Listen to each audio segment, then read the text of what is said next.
로마서 3장 3절에서 8절까지의 말씀입니다.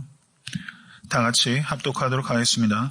어떤 자들이 믿지 아니했으면 어찌하리요? 그 믿지 아니함이 하나님의 미쁘심을 패하겠느냐? 그럴 수 없느니라. 사람은 다 거짓되되 오직 하나님은 참되시다 할지어다.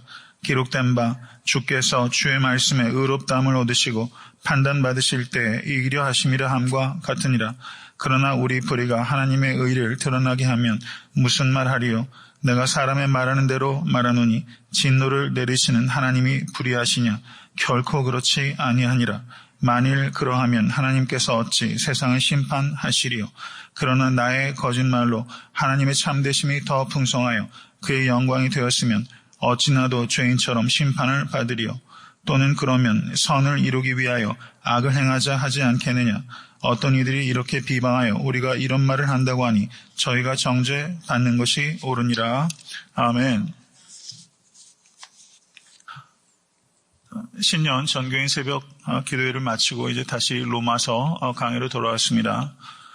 로마서 3장 1절에서 8절은 사도 바울께서 로마서 2장에서 유대인들에 대하여 유대인들이 구원을 얻는 데 있어서 이방인과 하등에 다를 것이 없다.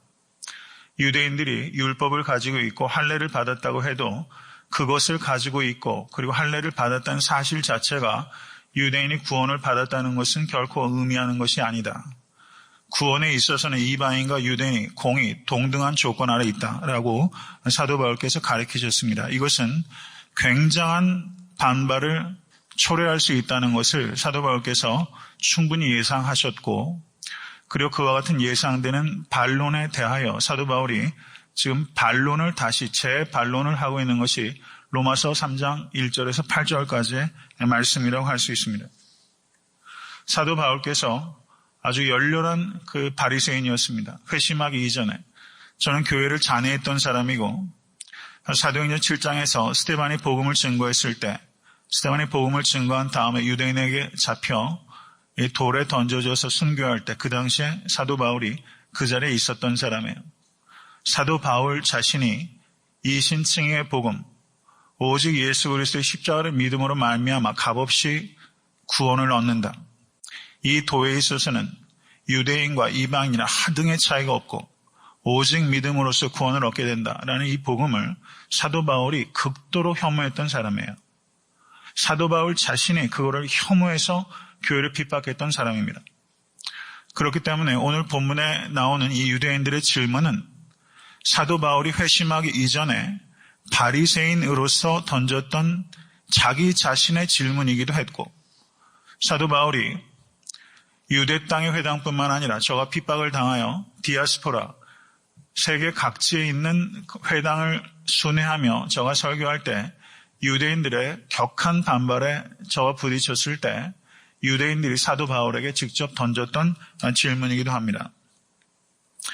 그래서 3장 1절에서 8절은 그 가상의 유대인들이 사도 바울에게 던지는 질문들, 그 질문들과 사도 바울의 답변이 이렇게 얽히고 설켜서 구성이 되어 있어요. 그래서 이 부분의 해석은 매우 난해하다고 정평이 나와 있는 부분입니다. 로마서에서 가장 난해하다고 말할 수 있을 정도로 3장 1절에서 8절의 해석이 결코 쉽진 않아요. 어떤 사람은 성경 전체에서 가장 난해한 본문 중에 하나다, 이렇게 말을 할 정도입니다. 실제 제가 설교를 준비하면서 정말 그러하다라는 것을 제 스스로가 절감했어요. 그렇기 때문에 이 제한된 시간 속에서, 제한된 목회 환경 속에서 이것을 하나하나를 제가 충분하게 납득이 갈 정도로 설명한다는 자체는 목적에 부합하지도 않고 가히 타당하지도 않습니다. 그래서 저는 이 3장 1절에서 8절에 자꾸 하나하나를 지금 제가 설명할 수는 없고 전체적인 큰 흐름을 말씀을 드리면서 로마서를 이해하는 데 불편함이 없을 정도로 제가 오늘 본문의 가장 핵심적인 내용을 간추려서 말씀을 드리고자 하는 것입니다. 저는 성경을 해석하고 설교할 때 저에게 있어서 제일 원리는 제가 말하고 싶은 것을 말하지 않는 것입니다. 설교할 때 저에게서 가장 중요한 원리는 성경이 말씀하고 있는 것을 그대로 증거하는 것입니다. 이것이 설교자로서의 저의 가장 중요한, 제가 반드시 지켜야 되는 태도예요. 그렇기 때문에 성경이 말씀하고 있는 것을 오히려 어렵게 말하거나 성경이 말씀하고 있는 바를 제가 쉽게 내용들을 많이 생략해서 전달하고 있는 것은 그것은 올바른 태도라고 보여지지 않아요. 성경이 증거하는 바를 가장 간명하고 명확하게 그리고 온전히 증거하는 것이 저희 책무라고 여겼습니다. 그래서 경우에 따라서는 어렵게 느껴질 수도 있는 것은 우리가 구약 성경과 신약 성경에 대한 우리가 기초적인 지식이 매우 빈약하는 데서 기인할 수 있다는 것을 여러분과 저는 항상 깨달아야 합니다. 오늘 본문에 3장 1절에서 8절에서 다루는 바는 사도 바울께서 2장에서 구원에 있어서 유대인과 이방인은 하등의 차이가 없고 율법을 소유하고 있거나 할례를 받았다는 것 자체가 그 의미는 유대인이면 구원을 얻는다라는 유대인들, 당신의 생각은 틀린 것입니다. 믿음이 있어야만 구원을 얻는 것입니다. 그리고 그 믿음은 순종이 있을 때만 믿음입니다. 라고 사도 바울께서 얘기를 한 거예요. 이것에 대해서 유대인들의 반론은 그러면 유대인이 돼서 유익이 도대체 무엇입니까? 라는 예상되는 질문이 있겠죠. 구원에 있어서 하등의 차이가 없다면 유대인이라는 것이 가지고 있는 베네핏이 도대체 뭐요? 이게 유대인들이 사도 바울에 던지는 질문이에요. 충분히 예상할 수 있는 겁니다. 이것에 대한 답변이 기록되어 있는 것인데 이 본문이 난해한 이유 중에 하나는 일단 그렇게 큰 주제에 대해서 8절 내에 그들의 질문과 대답을 충분히 한다는 것이 불가능해요. 그래서 이러한 답변이 더 fully 설명되고 있는 것이 로마서 9장에서 11장까지 기록되어 있는 것입니다. 그렇기 때문에 로마서 9장에서 11장에 사도 바울께서 설명하게 될 그 내용을 오늘은 예비적으로 가리키고 있는 부분이 3장 1절에서 8절이다. 이렇게 보면 틀림이 없다는 뜻입니다.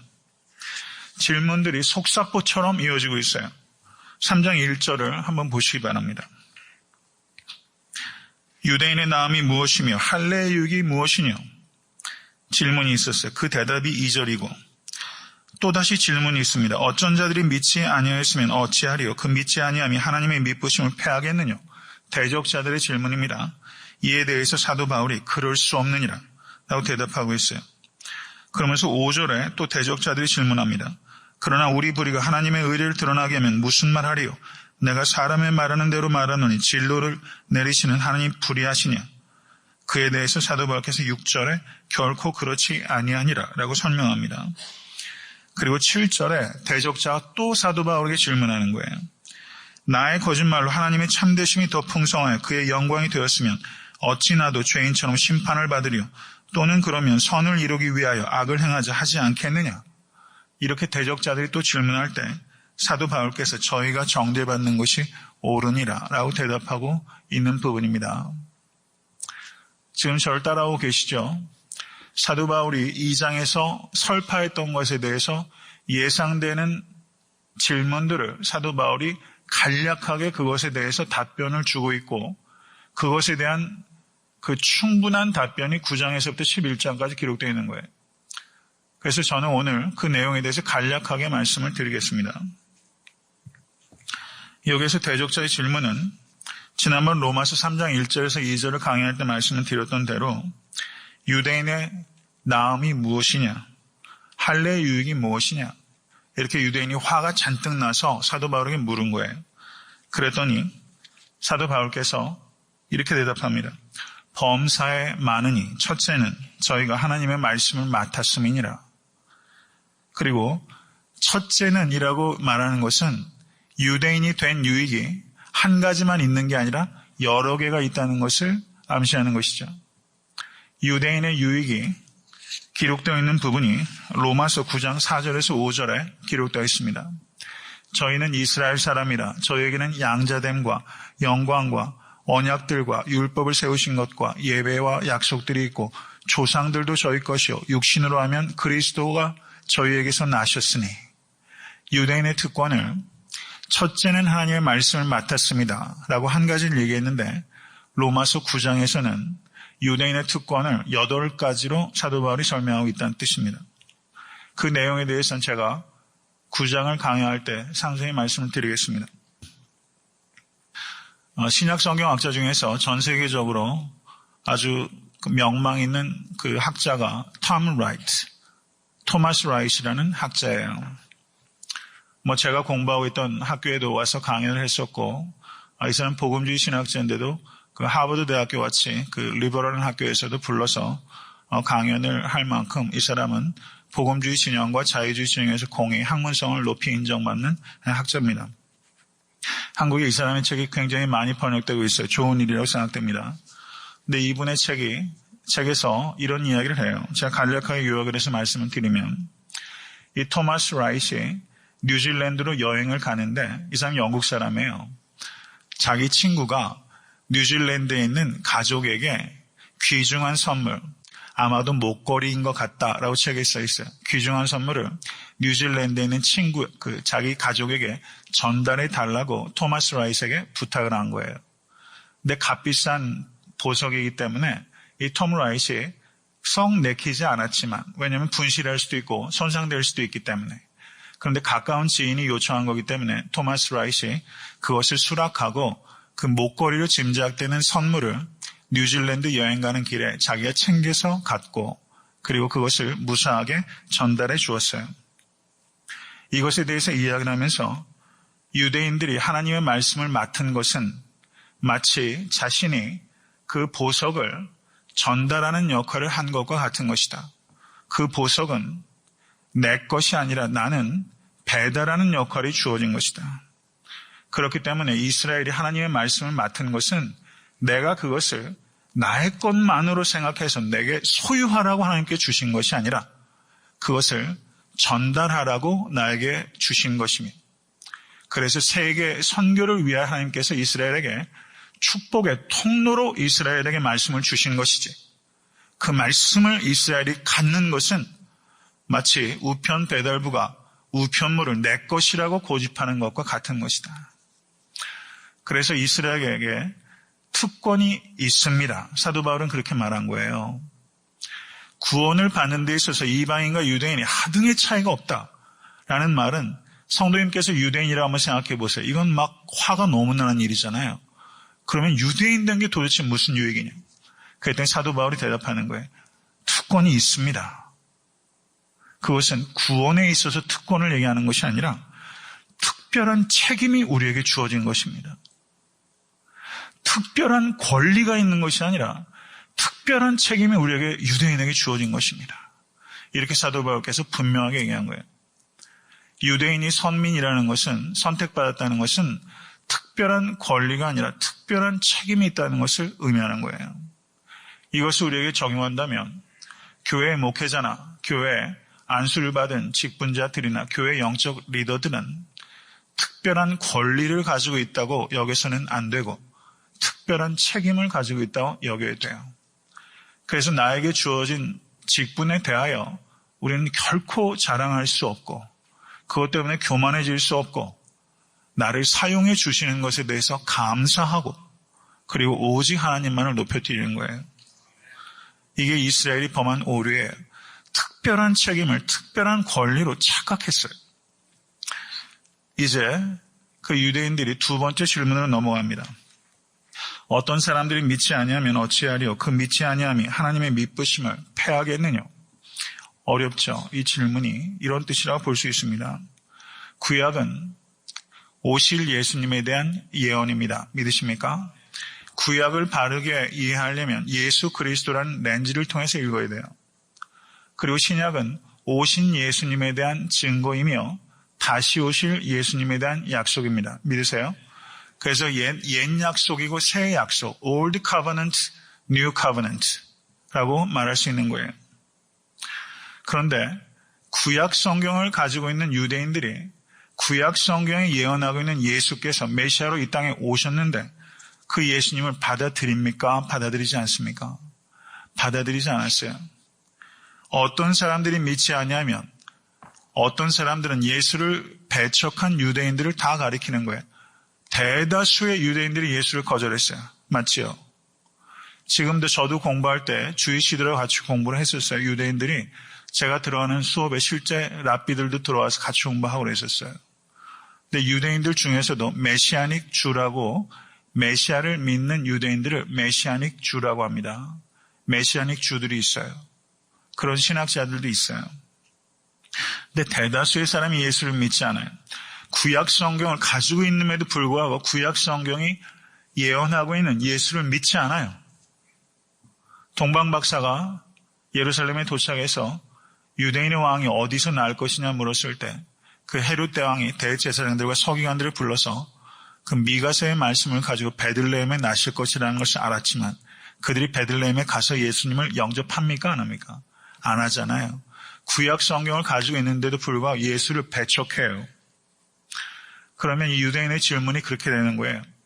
구약 성경을 가지고 있는데 유대인들이 그 메시아를 결국은 배척했는데 그러면 하나님은 이스라엘 백성들을 버리신 것입니까?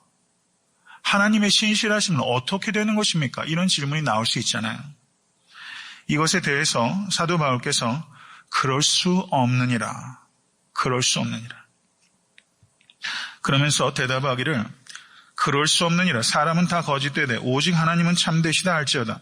기록된 바 주께서 주의 말씀에 의롭다함을 얻으시고 판단받으실 때에 이기려 하심이라 함과 같으니라. 이렇게 말씀했어요. 여기서 이 말씀은 구약 성경을 인용한 말씀입니다. 제가 자세한 국면을 다 말씀드릴 수는 없고 faithfulness of God, 하나님의 신실하심은 하나님께서 언약에 신실하시다는 것을 의미하는 거예요. 하나님의 faithfulness는 covenant, 하나님의 언약에 신실하시다는 겁니다. 그럼 하나님의 언약은 무엇인가? 그것은 신명기 30장 15절에서 18절 이하에 나와 있는 대로 내가 오늘날 생명과 복과 사망과 화를 내 앞에 두었나니 곧 내가 오늘날 너를 명하여 내 하나님 여호와를 사랑하고 그 모든 길로 행하며 그 명령과 규례와 법도를 지키라 하는 것이라. 그리하면 내가 생존하며 번성할 것이요 또 내 하나님 여호와께서 내가 가서 얻을 땅에서 내게 복을 주실 것임이니라. 그러나 내가 만일 마음을 돌이켜 듣지 아니하고 유혹을 받아서 다른 신들에게 절하고 그를 섬기면 내가 오늘날 너희에게 선언하노니 너희가 반드시 망할 것이라. 너희가 요단을 건너가서 얻을 땅에서 너희의 날이 장구치 못할 것이니라. 하나님께서 언약에 신실하시다는 것은 순종할 때 축복하심으로 신실하시고 불순종할 때 하나님께서 심판하시는 일에 신실하실 것이라는 것을 의미하는 거예요. 하나님의 신실하심을 우리가 왜곡되게 한 면만 이야기하면 안 돼요. 하나님께서 순종에는 신실하시고 불순종에는 하나님께서 심판하세요. 예수 그리스도의 십자가는 하나님의 사랑의 증거일 뿐만 아니라 하나님께서 죄에 대한 하나님의 혐오의 증거입니다. 이게 하나님의 신실하심이에요. 그래서 사도 바울께서 여기에서 말하는 것은 하나님께서 신실하시다는 것은 이스라엘이 신실하지 못한 것에 대해서도 심판하지 않는 것을 의미하는 것이 아니라는 것을 말씀하는 거예요. 이스라엘 사람이건 이방 사람이건 그 가진 바, 이방 사람들은 율법을 갖고 있지 않아요. 그런데 이방 사람들은 뭘 가지고 있습니까? 양심의 법을 가지고 있습니다. 유대인들은 율법을 가지고 있어요. 그래서 공평하신 하나님께서는 그들이 가지고 있지 않은 바로 심판하지 아니하시고 그들이 갖고 있는 바로 심판하십니다. 그래서 이방인들은 양심의 법에 따라 살지 않았기 때문에 심판을 받는 것이 정당하며 유대인들은 율법에 따라 살지 아니하였기 때문에 심판받게 되는 것입니다. 사도 바울께서 하나님의 신실하심은 이스라엘이 이스라엘 사람이면 무조건 구원받는 것이 아니라 이스라엘 사람이라 할지라도 믿음의 순종이 있을 때에만 구원을 얻게 되는 것이다. 그렇기 때문에 하나님께서 그런 의미에서 신실하다 말씀하세요. 그리고 조금 더 얘기를 진전시키면요. 로마서 11장을 보시면 거기에 이렇게 말씀합니다. 그러므로 내가 말하노니 저희가 넘어지기까지 실족하였느냐? 그럴 수 없느니라. 저희가 넘어짐으로 구원이 이방인에게 이르러 이스라엘로 시기 나게 하려 함이니라. 그리고 11장 25절에 이렇게 말씀합니다. 이 비밀은 이방인의 충만한 수가 들어오기까지 이스라엘의 덜어는 완악하게 된 것이라. 그리하여 온 이스라엘이 구원을 얻으리라. 이스라엘이 예수님을 배척함으로 인해서 복음이 어디로 나가죠? 이방인에게로 나가요. 그리고 이방인에게로부터 다시 복음이 어디로 들어갑니까? 이스라엘에게로 들어가는 거예요. 이게 하나님의 구속사의 과정이라는 거예요. 그래서 이스라엘이 회복될 것이라고 말씀하시면서 덜어는 완악하게 되었다. 그리고 온 이스라엘이 구원을 얻게 될 것이다. 이렇게 말씀하셨어요. 종국에는 이스라엘이 구원을 얻게 될 것이다. 이것이 하나님의 약속입니다. 그러면 온 이스라엘이 구원을 얻게 된다는 것은 지금 이스라엘 사람들이 다 구원을 얻게 될 것이다. 이런 뜻은 아니에요. F.F. 브루스라는 학자가 이 부분에 대해서 이렇게 말했습니다. 온 이스라엘 사람이 구원을 얻게 되는 것을 문자적으로 해석해서 모든 주이시들이 다 구원을 얻고서야 예수께서 재림하신다. 이런 뜻은 아니라고 보는 것이죠. 그 뜻은 온 이스라엘이라고 표현할 만큼 많은 유대인들이 예수를 믿고 구원을 얻게 될 것이다 라고 말씀하고 있는 것입니다. 이렇게 하나님께서는 이스라엘 백성들이 완전히 버리지 아니하시고 끝까지 버리지 아니하시고 종국에는 그들을 온 이스라엘을 구원하실 것이다. 이것이 사도 바울의 대답인 것입니다. 이것에 대해서는 제가 11장에서 좀 더 자세하게 언급하도록 하겠습니다. 근데 그 뒤에 이어지는 그 내용은 매우 비정상적인 논리예요. 매우 비정상적이고 극단적인 논리를 이 대적자들이 하는 것입니다. 무슨 얘기냐면 5절 말씀, 우리 불의가 하나님의 의를 드러나게 하면 무슨 말하리요? 내가 사람의 말하는 대로 말하노니 진노를 내리시는 하나님이 불의하시냐? 이렇게 말하면서 이렇게 주장하는 거예요. 이해하기 쉽지 않은 내용입니다. 이스라엘 사람들이 신실하지 못함으로 인해서 오히려 하나님의 신실하심이 부각되었다면 어떻게 하나님께서 인간의 신실하지 못함에 대해서 심판할 수 있느냐? 이렇게 말하는 거예요. 오히려 인간의 죄 때문에 하나님의 은혜가 더 부각되어 나왔다면 은혜의 하나님께서 어떻게 그 죄인들을 심판하실 수 있겠느냐? 이렇게 주장하는 것입니다. 네 번째 주장도 제가 간략하게 말씀을 드려야 충분히 이해하지 못해도 됩니다. 8절, 7절 말씀, 나의 거짓말로 하나님의 참되심이 더 풍성하여 그의 영광이 되었으면 어찌나도 죄인처럼 심판을 받으리요. 또는 그러면 선을 이루기 위하여 악을 행하자 하지 않겠느냐. 이렇게 사도 바울이 오직 믿음으로 말미암아 의롭게 된다는 복음을 율법주의자들은 이것을 오해했습니다. 그래서 사도 바울은 오히려 죄를 짓도록 조장하는 사람이다라고 율법주의자들이 사도 바울을 정죄했어요. 사람의 행위가 구원을 얻는데 아무 상관이 없다고 당신이 지금 주장하는 것이요. 그러면 그것은 결과적으로는 다른 사람들이 죄를 더 짓도록 조장하는 것이요. 이렇게 유대인들은 정죄한 거예요. 반면에 이 율법주의자들 말고 그 극단에 있었던 자유주의자들이 있었습니다. 이 사람들은 하나님의 은혜로 우리를 구원하신다면 우리가 죄를 지어도 무방한 것 아니에요. 그러므로 죄를 더 지시오. 그러면 하나님의 은혜가 더 부각될 것이 아니에요. 이게 얼마나 비틀린 생각이에요. 그런데 이게 말이 안 되는 것 같은데요. 세상에 지금 교회 밖에 있는 사람들이 교인들을 그렇게 비난하잖아요. 이신칭의의 복음을 비난하잖아요. 그리고 이신칭의의 복음을 잘못 이해하는 사람들이 어차피 은혜로 구원을 받는 거, 죄져도 무관하다. 그래서 육체적인 죄악들을 지면서 자기 변명을 삼는 사람들이 있어요. 죄 짓고 또 회개하면 되지 뭐. 이렇게 편의주의적으로 생각하는 사람들이 교회 안에 굉장히 많습니다.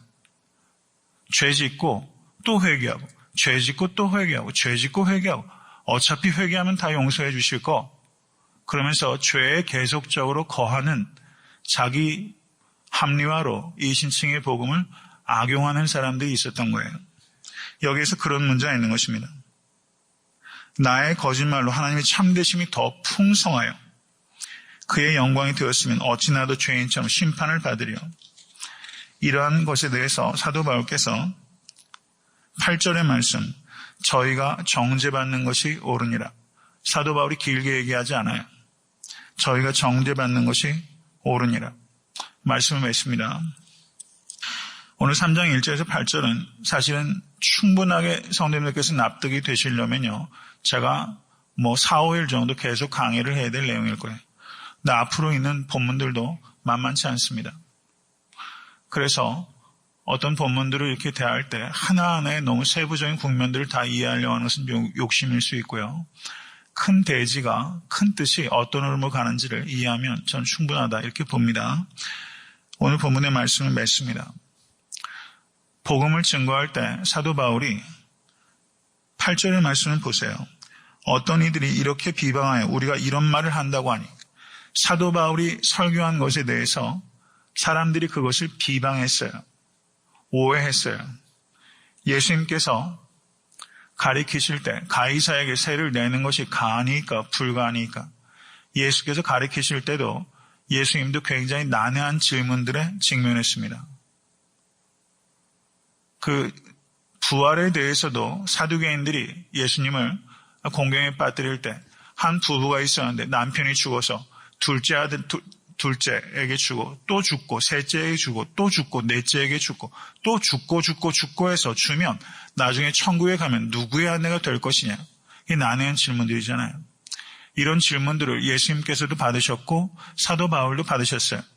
이것은 우리 역시 이런 난해한 질문들로 공격을 받게 될 것이라는 것을 우리가 준비하고 예측해야 된다는 것을 나타내는 것입니다. 사랑하는 성도 여러분, 복음의 명확성을 가지실 수 있게 되기를 주님을 간절히 축원합니다.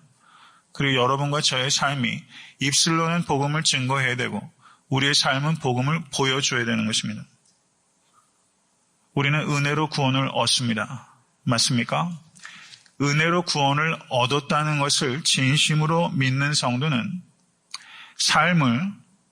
죄된 삶을 추구하거나 죄된 삶 안에 지속적으로 거할 수 없습니다. 그것은 결코 그럴 수 없느니라. 은혜로 구원을 얻는다는 것을 감사하는 성도는 은혜로 삶을 거룩하게 살아갑니다. 이것이 사도 바울의 얘기예요. 불가하다.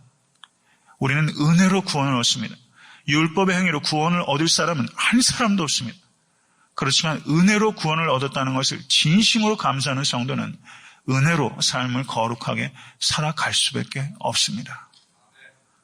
이것이 사도 바울이 하시는 말씀입니다.